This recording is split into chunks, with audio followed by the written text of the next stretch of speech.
bei Elsword ist es so, dass hier oben die rote Leiste, jetzt leuchtet die blaue Seite und jetzt rot. Und wenn ich jetzt roten bin, mache einen Skill, dann kriege ich einen blauen. Siehst du links oben? Ja. Okay. So, je nachdem, in welchem, also das ist Weg des Schwertes oder Way of the Sword, wenn du im blauen Modus bist, geben dir Kombos mehr Mana und alle Skills, die jetzt blau leuchten, kosten weniger Mana. Ja. So, also, ich mache jetzt zum Beispiel einen Schlag, ich krieg, wenn du siehst, ich krieg ungefähr 10. Wenn ich jetzt auf Rot wechsle, kriege ich nur 5. So. So, das ist schon mal das Standard Elsword-System. Wenn du im roten Modus bist,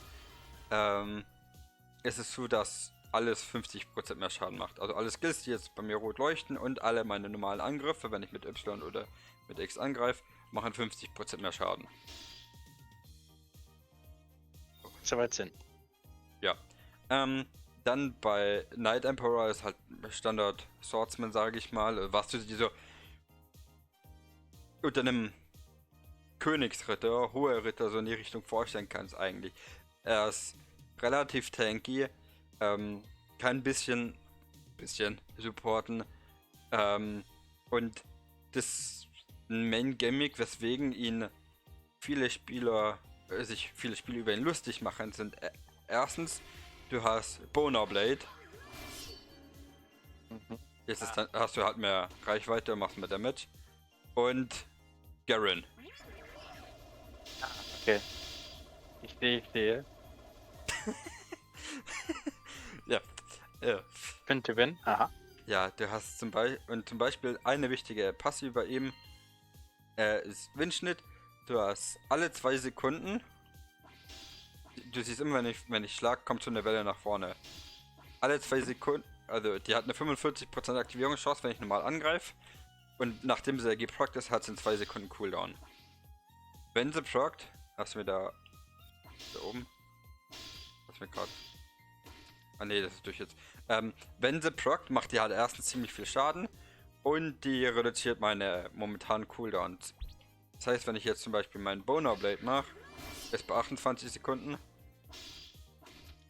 Warte, das tickt nochmal runter. Hast du gesehen, da waren 7 Sekunden Sprung.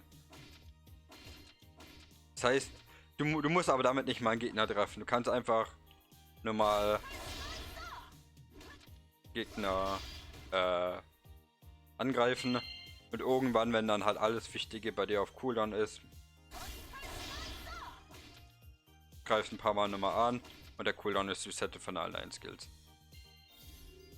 So, das ist schon ganz grob jetzt erklärt. Night Emperor. Und alle Skills basieren halt auf sein Schwert. Also ich zeige dir jetzt mal nur die ich dabei habe, weil das so mit die relevantesten sind. Wobei Kick jetzt nicht, aber Boner Blade und Spin to Win hast du schon gesehen. Spin to Win ist so, das ist entweder ganz kurz, kannst du aber auch gedrückt halten, dass es länger hält. Zieht dir dann aber die ganze Zeit noch mehr Mana. Dann hast du fertiger Slicer, Glow, Armor Break, also reduzierte Rüstung von Gegner. Trojangeysir ist ein Base Elsword Skill, der mal mega geil aussieht.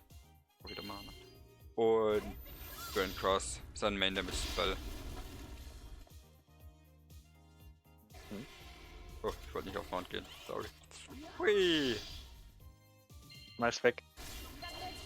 Oh, falsches Skill. Das finde ich halt ganz nice immer.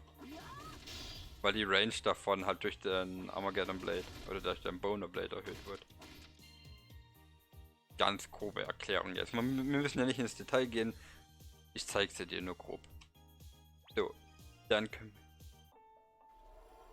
wir schon Charakter wechseln. Dann gehen wir auf Rune Master, die zweite Möglichkeit, wo du bei Elsword hast. Ist halt der normale Schwertkämpfer nur als Bonus-Feature, was ihn besonders macht. Er benutzt halt jetzt Magie. Aha. Okay. Also kannst du dir so vorstellen wie so ein... Keine Ahnung, mir fällt gerade kein Vergleich ein. Mage Warrior, keine Ahnung. Also was bei ihm mit der wichtigste Spell ist kritisches Schwert, erhöht den kritischen Schaden und gibt die Crit-Chance. Ganz simpel. Das ist so dann A und O Skill, den du die ganze Zeit abhaben willst, weil mehr Crit-Chance heißt mehr DPS und mehr Crit-Damage heißt auch mehr DPS. So. Was bei ihm halt noch das Besondere ist, er kämpft halt mit Runen. Also wenn ich jetzt zum Beispiel so mache, siehst du da so eine Rune, die ganze Zeit Damage macht. Die ich auch stacken kann. Und ganz grob die Spells, die ich jetzt dabei habe, gezeigt, ist einmal seine 2 Main Damage Skills sind für große Gegner. Es ist Extremrune. Für kleinere Gegner ist es Sternkreis, heißt er glaube auf Deutsch. Ja. Lodestar im Englischen halt. Und erklärt sich schon im Namen, wie die Animation aussieht. Ja, eben. Dann Phönixklaue. Ist ein Buff, der gibt dir Mana über Zeit. Siehst, ich krieg die ganze Zeit. Oder kriegt mehr Mana als sonst. Ich glaube 2 pro Sekunde dazu. 3 pro Sekunde dazu.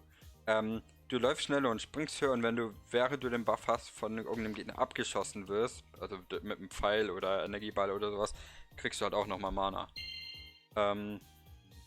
Was bei ihm halt das Besondere ist, dreimalige Verwendung eines Runenskills wird der Cooldown des Skills reduziert um 14 Sekunden. Das heißt, wenn ich jetzt zum Beispiel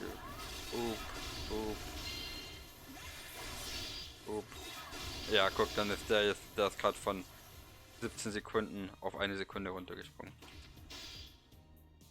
So, das ist also Nahkämpfer mit Magie. Momentan auch einer der besten Damage-Chars, die es gibt. So, dann gehen wir zu Immortal. Hast du Sword Art Online angeschaut? Ja, so ein bisschen halt. Also nicht alles, über die Hälfte. Ja, Kirito. Ja. Ist er. Ah, okay, gut. Sieht ein bisschen anders aus, ne? Ja, aber vom Design her, warte, wenn wir wieder auf die Holzpuppe gehen und Mana holen. Also ich sag mal nur so viel. Bevor der dritten Klassenwechsel rauskam, war der englische Name von dem Infinity Sword. Weiß ja nicht. Okay, das ist eine okay, ja, okay. Ich weiß ja nicht. Jetzt habe ich ein Schwert, das hinter mir fliegt. Und ich beschwöre mehr Schwerter und mehr Schwerter und Das ist eher aus Ezra von Fairy Tales, ne? an was? Ezra aus Fairy Tales. Ja.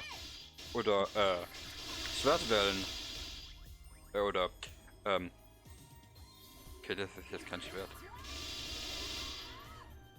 Warte. Macht aber Damage. Ja. Ich schlag in die Luft und beschwöre damit Schwerter. Das soll viele Schwerter im Gepäck haben. Noch mehr Schwerter und noch mehr Schwerter. Also, ja. Infinity Sword. Erklärt's, glaub schon von selbst. Ja. Und wenn ich ein bisschen renne, oben hast du die schnelle Bewegung der Waffe, der hat gerade 10 Sekunden Cooldown. Wenn ich stehen bleibe, tickt er runter. Wenn ich wieder anfange zu rennen, geht er wieder hoch. Das heißt, du willst dich immer wieder zwischen deinen Skills bewegen. Hast viel Zeit, aber du willst dich immer wieder bewegen, dass der Buff hier aufrecht bleibt. Du hast genau alle 5 Skills, die du machst, kosten noch keine Mana. Also die hier zum Beispiel, ich habe 130 Mana, der Skill kostet eigentlich 240. Und dann kann trotzdem machen. Jeder 5. Spell kostet keine Mana. So, aber Schwerter. Fertig. Ein Schwertkämpfer, der Schwerter beschwört.